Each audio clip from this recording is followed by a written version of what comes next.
আসসালামু আলাইকুম। সামারকান্দ থেকে আমি লিটন রানা ওয়ার্ল্ড ট্রাভেলার, সবাইকে অভিনন্দন জানাচ্ছি।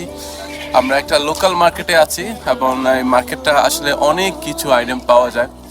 এই এখন থেকে যারা দেখতে পাচ্ছেন, এটা হচ্ছে কাপড়ের মার্কেট। লোকাল যে কাপড় চাপড় যা পরে সেটা হচ্ছে লোকাল মার্কেট। তো এখানে আসলে অনেক কিছু কেনার মতো আছে, সময় নিয়ে আসতে হবে আপনাকে। এখানে যদি মার্কেট করার প্ল্যানিং থাকে, অনেক প্রোডাক্ট কেনার থাকে, তাহলে সেক্ষেত্রে আপনাকে সময় নিয়ে আসতে হবে। কারণ এখানে প্রচুর পরিমাণে কিন্তু মার্কেটিং করার ব্যবস্থা রয়েছে। এমন অনেকগুলো আছে, দেখুন এখানে অনেক টুরিস্ট চলে আসছে। টুরিস্ট এখানে কিন্তু বেশিরভাগ কিন্তু টুরিস্ট আমরা দেখতে পাই, রাশিয়ান, পোল্যান্ড এগুলোর মতো। তো সব মিলিয়ে কিন্তু এই জায়গাটা রমরমা থাকে ব্যবসাতে। কারণ এটা একসময় নাকি এখানে মানে সাহাবিরা এই জায়গাতে